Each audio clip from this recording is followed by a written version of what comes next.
Hello दोस्तों, कैसे हैं आप लोग। हम लोग देख रहे हैं एडमिनिस्ट्रेटिव लॉ।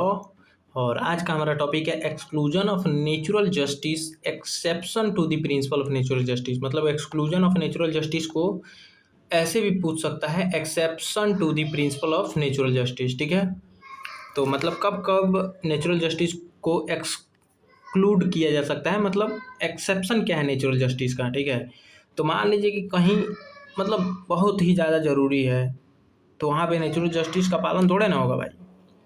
तो चलिए देख लेते हैं इसका इंट्रोडक्शन क्या है। इन द प्रीवियस लेक्चर क्या हम लोग पढ़े थे, नेचुरल जस्टिस के प्रिंसिपल्स, तीन प्रिंसिपल्स, रूल अगेंस्ट बायसनेस, ऑडी अल्ट्रम पार्टम और स्पीकिंग ऑर्डर। ठीक है, जिसको रीजन डिसीजन भी बोला जाता है। अगर आपने मेरा पिछड़ा लेक्चर नहीं देखा है तो जाकर जरूर देखिएगा। ठीक है, काफ़ी अच्छा नोट्स है। तो चलिए आगे बढ़ते हैं। Every administrative authority must follow this principle before taking any decision. ठीक है, कोई भी एडमिनिस्ट्रेटिव अथॉरिटी को ये प्रिंसिपल ऊपर जो है तीनों का पालन करना ही चाहिए अगर कोई भी डिसीजन क्या बोलते हैं पर्सन की राइट को इफेक्ट करता है तो। जबकि कुछ एक्सेप्शन भी हैं, सिचुएशनल एक्सेप्शन। ठीक है, जिसमें ज़रूरी नहीं है कि ये ऊपर वाले जो तीनों रूल हैं वो पालन किए ही जाएं। ठीक है, तो चलिए हम लोग देख लेते हैं क्या करके। Meaning of exclusion of natural justice, Hindi आप लोग यहाँ पे हिंदी वाले भाई लोग देख सकते हैं। और नोट्स बनाने में काफ़ी मेहनत लगता है मित्र। ठीक है, तो वीडियो को ज़रूर लाइक कीजिएगा। ठीक है, चलिए आगे बढ़ते हैं। Meaning of exclusion of natural justice, exclusion of natural justice means situation where the law either expressly or by necessary implication includes the application of principle of natural justice। ठीक है, मतलब कुछ ऐसे situations होते हैं जिसमें नेचुरल जस्टिस का पालन करना मतलब पालन नहीं हो पाएगा। ठीक है, तो उसको एक्सक्लूड कर दिया जाता है। देखिए, implication of necessary implication includes exclude the application of principal of natural justice में एक्सक्लूड कर देता है, मतलब हटा देता है, नेचुरल जस्टिस का पालन नहीं करता है। कुछ ऐसे सिचुएशन आ जाते हैं। तो चलिए देख लेते हैं। एक्सक्लूजन ऑफ नेचुरल जस्टिस का अर्थ उन परिस्थितियों से है जहां कानून स्पष्ट रूप से अथवा आवश्यक निहितार्थ नेसेसरी इम्प्लीकेशन द्वारा नेचुरल जस्टिस के सिद्धांतों का प्रयोग को बाहर कर देता है। अब इसमें ट्रिक है, मतलब किस किस स्थितियों में बाहर हो जाता है। वो स्थिति है स्टैट्यूट का, इमरजेंसी का, एक्सपेंडेंसी का, या पब्लिक इंटरेस्ट, या अर्जेंसी हो, या कॉन्फिडेंशियली हो, या एकेडमिक मैटर हो। ठीक है, तो उसमें इसको एक्सक्लूड कर दिया जाएगा। तो ट्रिक है सेपू का, एस मतलब SE2PUCA है ना, सेपू का ट्रिक है। ऐसे से स्टैट्यूट, इमरजेंसी, एक्सपेंडेंसी, मतलब मानते हैं कि काफ़ी वाहियात ट्रिक है, लेकिन ऐसे ही याद कर सकते हैं। आप लोग अपना भी ट्रिक बना सकते हैं। Statute, emergency, expediency, public interest, urgency, confidentiality और एकेडमिक मैटर। ठीक है, यहाँ पे कानून का अपवाद, स्टैट्यूट, आपातकाल के समय, प्रशासनिक आवश्यकता के समय, लोक हित में, तत्कालिकता में, गोपनीयता में और शैक्षणिक विषय में क्या कर सकते हैं, नेचुरल जस्टिस को हटा सकते हैं। जैसे मान लीजिए कि कोई ऐसा नीचा तबका है, अब वहाँ पे principal of natural justice follow कर रहे हैं उसके उत्थान के लिए, तो वो वैसे ही रह जाएगा कि नहीं नहीं भाई, राइट टू इक्वलिटी है, सबको समान अधिकार मिलना चाहिए। अब उसको भी समान अधिकार आरक्षण हटा दिए, अब भाई वो उतने सालों से दबाया गया, वो ऊपर बढ़ ही नहीं पाएगा। छोड़िए भाई, थोड़ा ज़्यादा ही बोल दिए। अभी कमेंट आने लगेगा मित्रों का कि भाई तुम कैसे बोल दिया आरक्षण पे। छोड़ो, जाने दो यार, कोई बात नहीं, हम लोग इसी टॉपिक पे रहते हैं, है ना। चलिए आ जाइए, ground of exclusion of natural justice. तो अभी हम लोगों ने जो पढ़ा, ये सारी चीज़ें कितने हैं, 7 हैं, 7 ग्राउंड हैं जिसके ग्राउंड पे हम नेचुरल जस्टिस को एक्सक्लूड कर सकते हैं, मतलब ये एक्सेप्शन है। तो सबसे पहला है express statutory exclusion, where the statute expressly exclude the application of natural justice, the authority may act according to statute, है ना। however such exclusion must be constitutional, वो exclusion जो है constitutional valid होना चाहिए। यदि कोई अधिनियम स्पष्ट रूप से नेचुरल जस्टिस के सिद्धांतों को लागू न करने का प्रावधान करता है तो प्राधिकारी उसी अधिनियम के अनुसार कार्य करेगा, किंतु ऐसा प्रावधान संविधान के अनुरूप होना चाहिए।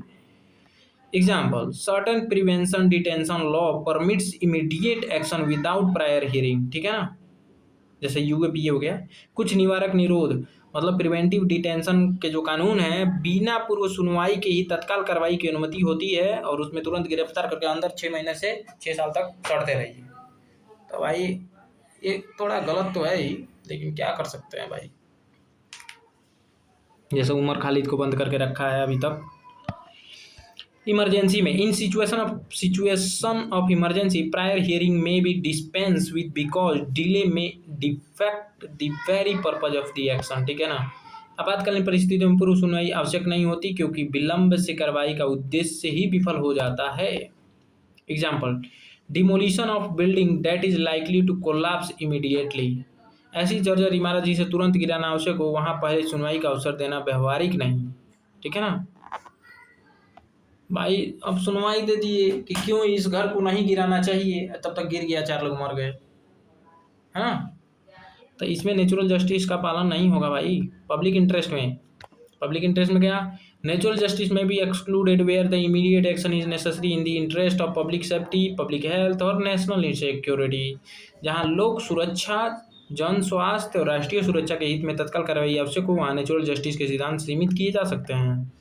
Example, immediate cancellation of licence dealing with hazardous substance है, खतरनाक रसायनों के लाइसेंसों को तत्काल निरस्त किया जाना। तो पहले निरस्त कर दो फिर सुनो। अब हम सुन रहे हैं क्यों नहीं तुम्हारा लाइसेंस निरस्त किया जाना चाहिए, तो पता चला कि कितना दवाई वो सेल कर दिया, कितने लोग बीमार पड़ गए, मर गए, या जो है ना।